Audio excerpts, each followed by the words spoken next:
Welcome to CoreLogic's update on housing market conditions for March 2022. CoreLogic's National Home Value Index posted a 0.6% gain last month, taking Australia's housing market into the 17th consecutive month of increasing values. While housing prices are still generally rising, the pace of growth in the national index has been easing since April of last year. February's growth rate of 0.6% marked the lowest monthly growth reading since October of 2020 and is down from 1.1% in January and down from a cyclical peak of 2.8% in March of 2021.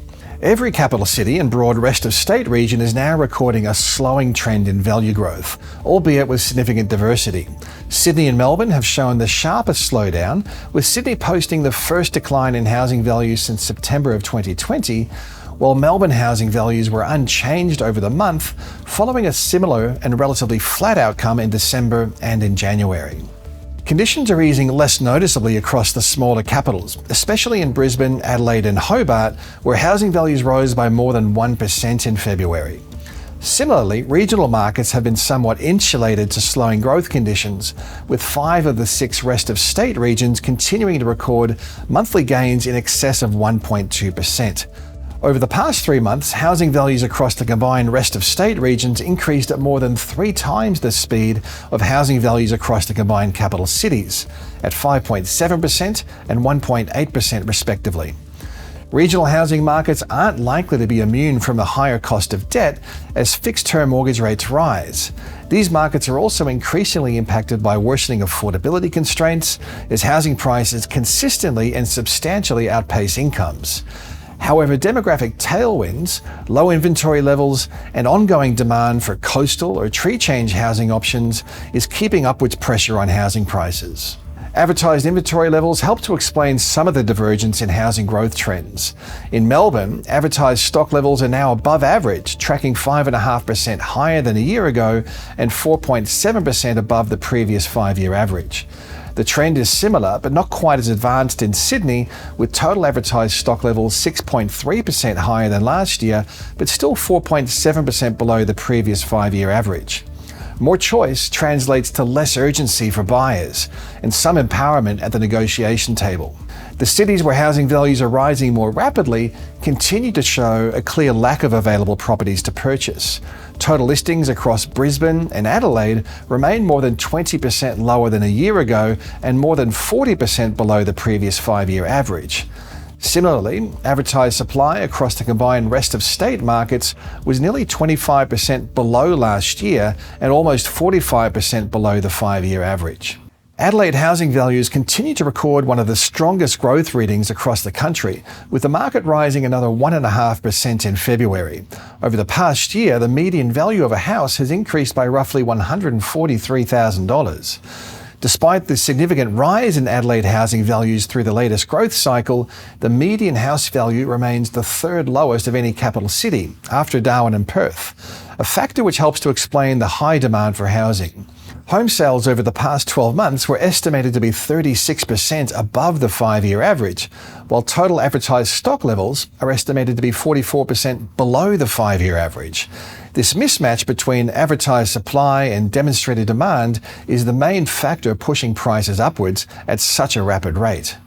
Since the onset of the pandemic in March 2020, Australian housing values have risen by 24.6%, adding roughly $144,000 to the value of an Australian dwelling.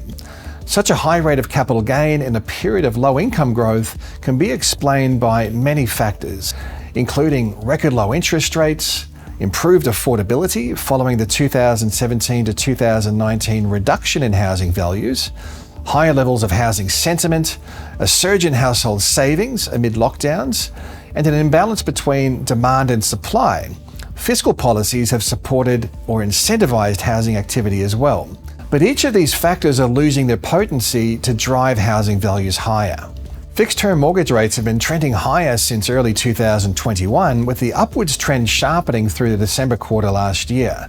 Variable mortgage rates are set to rise in line with the cash rate, probably later this year, which is likely to weigh on borrowing decisions. While mortgage rates are expected to remain well below average levels for an extended period of time, Households are likely to be more sensitive to a higher cost of debt, considering housing debt ratios are at record levels. Housing affordability has been eroded by the high rate of growth in dwelling values alongside low income growth. Between March of 2020 and December 2021, wages increased by 3.3% compared to a 22.6% lift in housing values. Not only does worsening affordability restrict access to the housing market, especially for first home buyers, it also erodes housing sentiment. Measures of housing sentiment have been reducing since November of 2020, reflecting a mix of affordability challenges and rising mortgage rates. More broadly, consumer sentiment could be further negatively impacted by Russia's invasion of Ukraine, triggering a new wave of global uncertainty. Consumer sentiment and housing market activity have historically shown a strong correlation. So if sentiment does trend lower, we could see that denting housing demand further. The balance of housing supply and demand is also normalising. This trend is most advanced in Melbourne, where total listings are now above average, but also in Sydney, where listings are approaching average levels.